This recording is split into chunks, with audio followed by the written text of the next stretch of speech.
Hello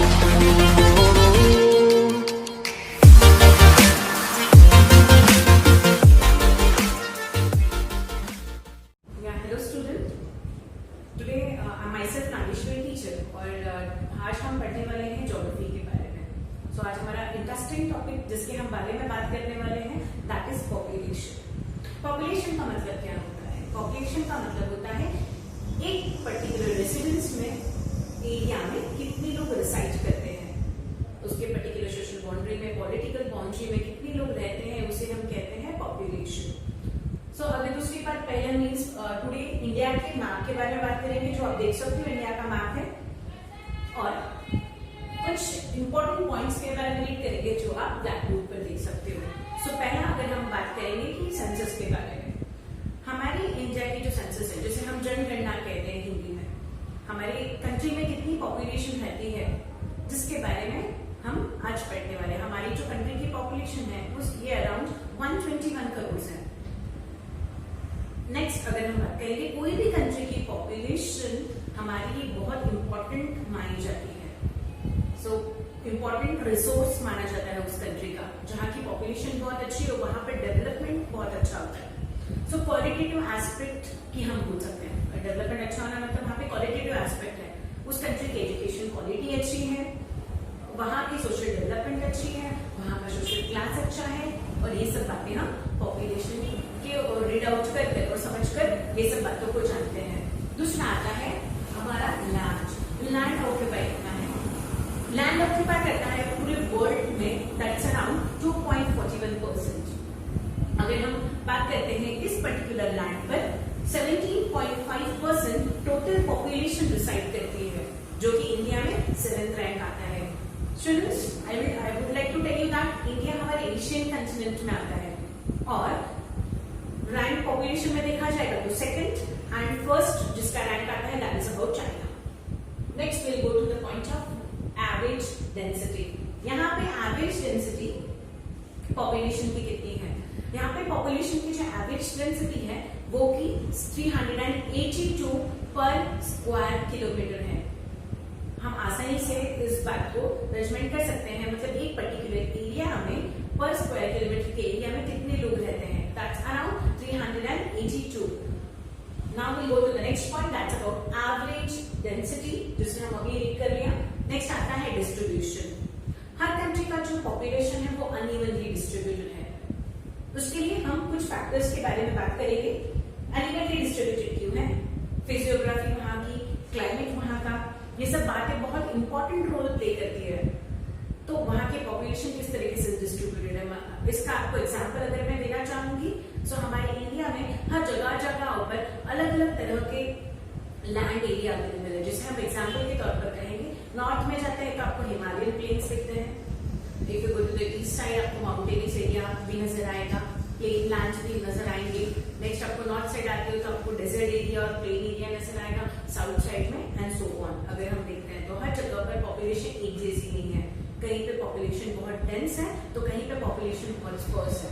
अभी dense population क्या होता है? डेंस पॉपुलेशन मतलब ऐसी जगह पर लोग जाकर रहते हैं कि जहाँ पे सब फैसिलिटी अवेलेबल हो, तो एक साथ बहुत सारे जब लोग वहां पर जाकर रहेंगे उसे हम डेंस पॉपुलेशन कहते हैं. और स्पर्स पॉपुलेशन से कहेंगे जहाँ पर बहुत कम लोग रिसाइड करते हैं. That is all about distribution.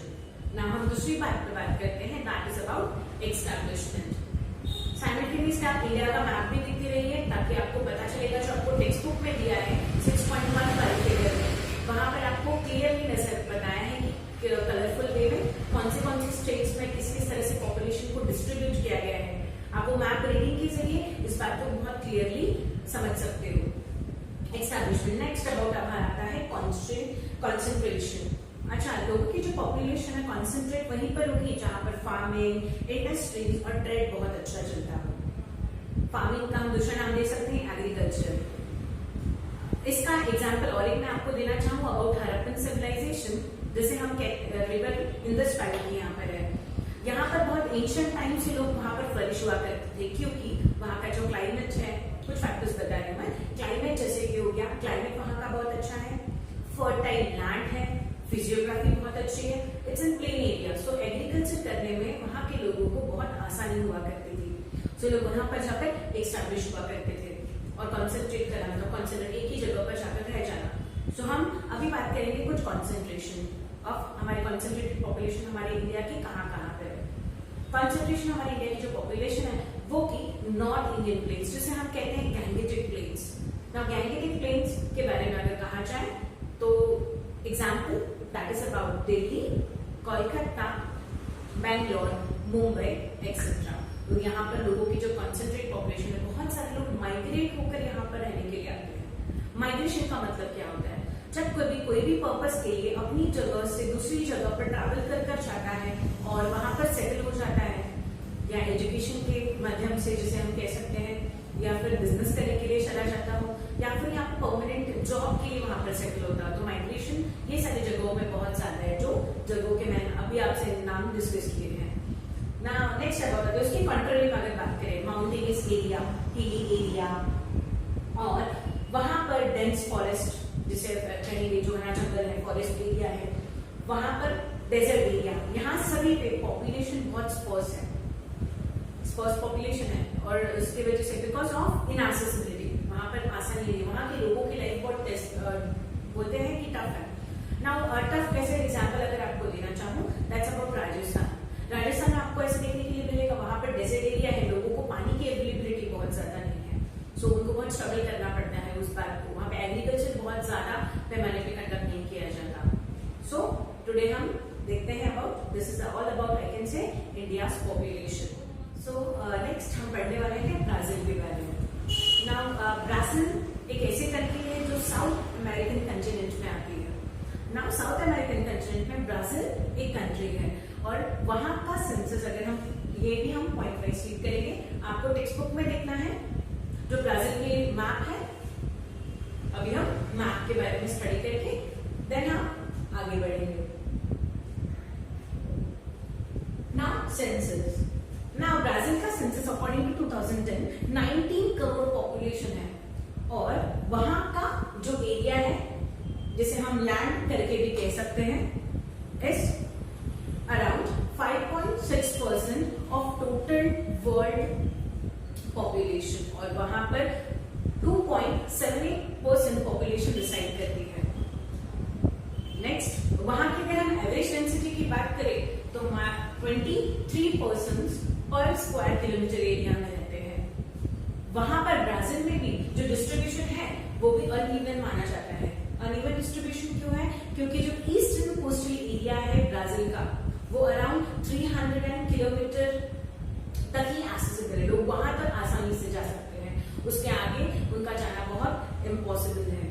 So agriculture वहीं पे फ्लरिश हो चुका है, जहां पर एक्सटैब्लिश होने वाले हैं वो बहुत अच्छे तरीके से लोग वहां पर एक्सटैब्लिश हो सकते हैं और एग्रीकल्चर भी कर सकते हैं ऐसी जगह। अमेजोन बेसिन का हम बेस्ट एग्जाम्पल समझते हैं इसके बारे में।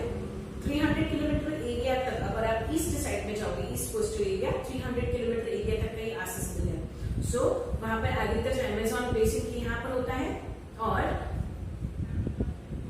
कुछ सेटलमेंट भी लोग वहीं पर करते हैं। जैसे हम एग्जाम्पल में कहेंगे अबाउट कॉन्सेंट्रेशन, लोग वहीं पे कॉन्सेंट्रेट होते हैं, और कॉन्सेंट्रेशन होने के बावजूद उसकी अगर हम कॉन्ट्ररी में अगर बात करें, सो दैट इज वहां पर अनफर्टाइल लैंड होने की वजह से, या फिर डेंस फॉरेस्ट होने की वजह से, हेवी रेनफॉल होने की वजह से, अगर आप थोड़े और इंटीरियर में जाओगे ऑफ अमेजोन बेसिन 300 किलोमीटर के आगे चले जाओगे, तो वहां पर उन लोगों को ये सब बातें फैसिलिटी के इनएक्सेसिबल होने की वजह से वहां पे वो कुछ और काम नहीं कर सकते। वहां पे लोग भी बहुत कम रहते हैं, स्पोर्ट्स पॉपुलेशन रहती है। सो ना नेक्स्ट हम देखा जाए हाईलैंड एरिया में बहुत मॉडरेट पॉपुलेशन स्टे करती है, और वेस्ट साइड जाओगे, सेंट्रल एंड वेस्टर्न साइड जाओगे तो वहां पे लेस पॉपुलेशन माना जाता है। तो ये कुछ हम ब्राजील के बारे में रीड कर चुके हैं। जो नेक्स्ट हम बात करने वाले हैं वो टॉपिक है about population composition. Population composition में हम सेक्स रेशियो की बात करेंगे। ना सेक्स रेशियो मतलब क्या होता है? सेक्स रेशियो मतलब ये होता है कि that number of females per 1000 males in the region. Number of, फिर से मैं रिपीट करना चाहूंगी, sex ratio means the number of females पर 1000 मेल्स इन अ रीजन। ना दोनों कंट्री की हमने अभी मैप रीडिंग किया, उनके बारे में पूरा देखा, मतलब इससे हमें पता चलता है कि दोनों भी जो मैप ब्राजील और इंडिया कंट्री में प्रोमिनेंटली नोटेबल है, ऐसे कैरेक्टरिस्टिक्स हमने कुछ पढ़े थे इसके पिछले वाले जो टॉपिक मैंने आपको एक्सप्लेन किया था ना। दूसरा आता है हमारा सेक्स रेशियो। ब्राजील का जो है मोर देन 1000 है कुछ डिकेड से। मीन्स ब्राजील में जो पॉपुलेशन है यहाँ पर वुमेन्स बहुत ज्यादा है और मेंस बहुत कम है। यहाँ की सेक्स रेशियो कुछ इस तरीके से है। और अगर हम बात करते हैं दैट कि 2001 से ये कुछ बढ़ता जा रहा है, it is getting increase day by day. Next अगर आता है कि इंडिया में क्या है, इंडिया में मेंस बहुत ज्यादा है एंड वुमेन्स बहुत कम है। सो देयर इज सर्टेन कि इंडिया में हमने सेक्स रेशियो में फ्लक्चुएशंस को बहुत ज्यादा नोटिस किया है। नाउ फ्लक्चुएशंस कुछ डिकेड से बढ़ते जा रहे हैं फ्रॉम 1991, जो कि आप इस स्लाइड में देख सकते हो कि जिस तरीके से आपको यहाँ पे डिस्प्ले किया है। और मोर इवन आपको ज्यादा समझना है तो आप टेक्स्ट बुक को भी रेफर कर सकते हो। सो द नेक्स्ट इज आप अगर देख सकते हो पॉपुलेशन कॉम्पोजिशन का एक और हिस्सा जिसे हम रीड करेंगे एज एंड सेक्स पिरामिड। ना कोई भी पर्टिकुलर कंट्री और रीजन को एज और सेक्स पिरामिड को रीड करने हमें आना चाहिए, जो कि आप इस मैप में देख सकते हो।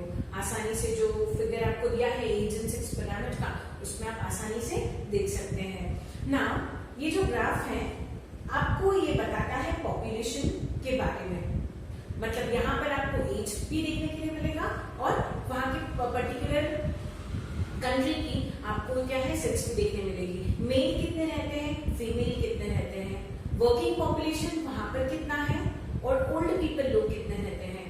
ऑफ कोर्स हम ये सब बातों से जान सकते हैं कि वो कंट्री की पॉपुलेशन में आपको ये सब बातें कितने कितने परसेंटेज में अवेलेबल है, और ये हम ये रीड कर age and pyramid sex pyramid read out कर हम जान सकते हैं।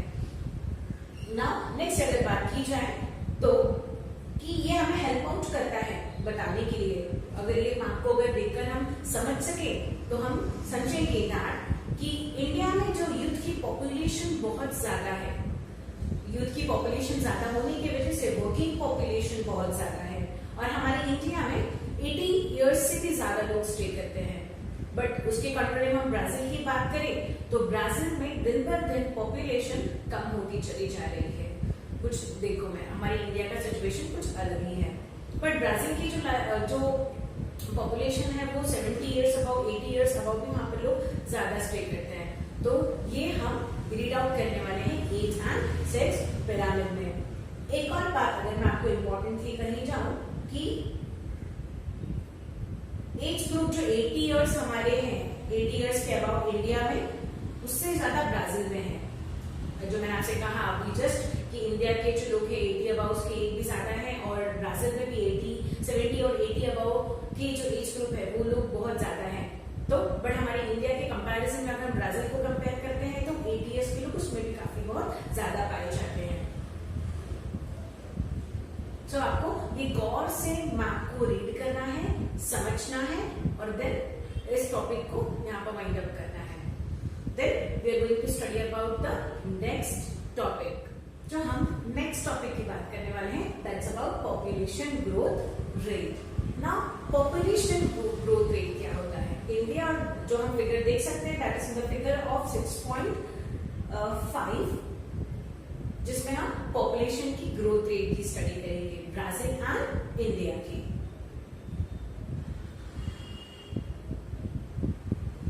नाउ कुछ आपको नजर आता होगा कि इसमें कुछ लाइंस दिए हैं, ग्राफ लाइंस। कुछ ग्राफ लाइंस अपवर्ड की तरफ जा रही है और कुछ जो ग्राफ लाइन है वो डिक्लाइन होती जा रही है। सो यहाँ पर हम हर डिकेड में इंडिया और ब्राजील में पॉपुलेशन का ग्रोथ रेट कैसा है वो देखेंगे। डिकेड का मतलब होता है पीरियड ऑफ 10 इयर्स, 10 साल का जो पीरियड होता है उसे हम डिकेड करके मानते हैं ना। अगर हम इस डिकेड में स्टडी की जाए, पहले आता है अगर पहले फिगर, इसमें का जो पहला फिगर है आप जिसमें देख सकते हैं, पहले फिगर में आपको ये बताया जा रहा है कि जो ग्रोथ रेट ऑफ पॉपुलेशन है वो रिड्यूस होती जा रही है ब्राजील में। सो नाउ 2001 से लेके 2011 तक जो पॉपुलेशन हमारे इंडिया की है वो बढ़ते जा रही है 18.2 करोड़ से। इंडिया की पॉपुलेशन ग्रोथ रेट कुछ 1971 में बहुत ज्यादा है और ये रेट स्टेबलाइज भी हो चुकी है। स्टेबलाइज मतलब एक जगह पर थम जाना ना। ये जो रेट ऑफ द पॉपुलेशन है वो दिन पर दिन क्या होते जा रहा है, डिक्लाइन होते जा रहा है, बट जो पॉपुलेशन हमारी है वो फिर भी बढ़ते चले जा रही है। सुना, यहाँ पर हम ऑब्जर्व करके जान सकते हैं कि जो ब्राजील की पॉपुलेशन है, पॉपुलेशन ग्रोथ रेट है वो डिक्लाइन भी हो रही है और ब्राजील की पॉपुलेशन है वो मे नॉट भी नहीं बढ़ सके अगले आने वाले 2 डिकेड्स में। इससे ये जो ग्राफ लाइन से हमें ये रीड करके समझ में आता है कि अगले जो 2 डिकेड्स आने वाले हैं मे बी वहां पर ब्राजील में पॉपुलेशन की ग्रोथ बिल्कुल भी ना हो और पॉपुलेशन बिल्कुल भी ना बढ़े ना। नेक्स्ट हम रीड करेंगे about life expectancy. Life expectancy का मीनिंग ये होता है कि एक पर्टिकुलर पर्सन कितने टाइम तक जी सकता है, लीव कर सकता है। तो फिगर 6.6 आप देख सकते हो कि यहाँ पर लाइफ एक्सपेक्टेंसी का ग्राफ लाइन दिया हुआ है, जिसके वजह से हम हर डिकेड में कितनी लाइफ एक्सपेक्टेंसी बढ़ती आ रही है इंडिया और ब्राजील की, ये हम इसमें देखेंगे।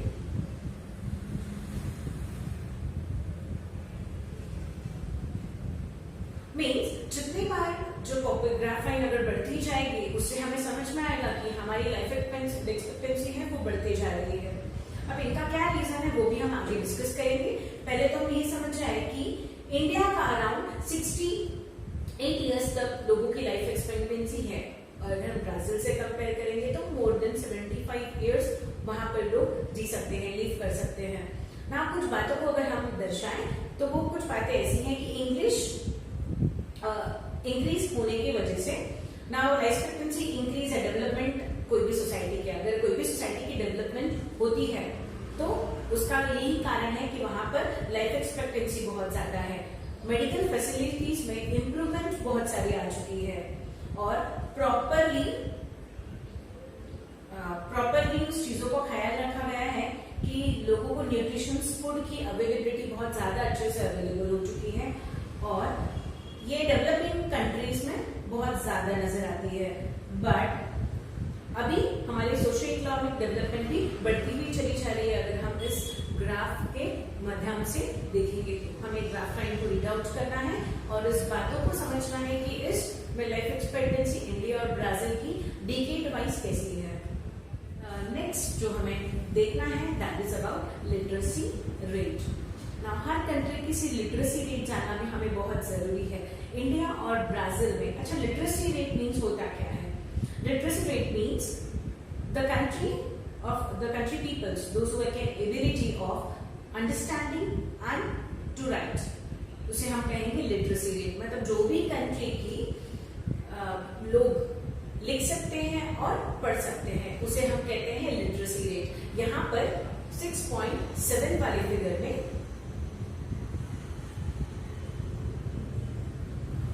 हम देख सकते हैं कि किस तरीके से इंडिया और ब्राजील का लिटरेसी रेट हमें पढ़ने में आना चाहिए। लिटरेसी रेट को यहाँ पर परसेंटेज में रीड आउट करना है। हम डिकेड वाइज उसे रीड करेंगे। पहला है आपको दिया गया है अबाउट ब्राजील, जिसे कह सकते हैं हम ब्राजील इन 1981। ब्राजील का जो परसेंटेज है that is about 74.8 and India में 1981 में 40.8%। नेक्स्ट आता है 1991। ब्राजील का जो परसेंटेज है वो 80.0% है और इंडिया का 48.2%। नेक्स्ट आता है इन द ईयर ऑफ 2010 में। ना अब ये जो लिटरेसी रेट है ये भी डिकेड वाइज ही स्टडी की जाती है। सो ब्राजील का इन 2001 में अगर बात किया जाए तो 86.4 है और जो हमारी इंडिया की अगर हम बात की जाए दैट्स अबाउट 61.0%। नेक्स्ट हम स्टडी करेंगे नेक्स्ट डिकेड के बारे में दैट्स अबाउट 2011 में यहाँ पर 91.4 ब्राजील में लिटरेसी रेट है और हमारे इंडिया की लिटरेसी रेट है that's about 69.3%। Last but not least 2016 की अगर हम बात करेंगे तो यहाँ पर जो ब्राजील की लिटरेसी रेट है दैट्स अबाउट 92.6 है और अगर हम इंडिया की बात करें तो इज अराउंड 72.2%। सो जो हमने ये लेक्चर में डिस्कस आपसे जो भी कुछ किया है, it's all about population. Population में जितने सारे कंपोजिशंस हैं, कुछ हमने टॉपिक वाइज उसे डिस्कस किए हैं। आप फिगर्स को रीड आउट करने से बहुत ज्यादा अच्छे से समझ सकते हैं। तो ज्यादा अच्छे से समझने के लिए ज्योग्राफी का जो टेक्स्ट बुक है आपको डिस्क्रिप्शन में दिया है, वहां से आप उस लिंक के द्वारा आप डाउनलोड कर ऐसे पीडीएफ फॉर्मेट में ज्योग्राफी की सब्जेक्ट की स्टडी कर सकते हैं। दूसरी बात, ये जो वीडियो है आपको लाइक करना है, शेयर करना है और सब्सक्राइब करना है। From Jacob classes. Thank you.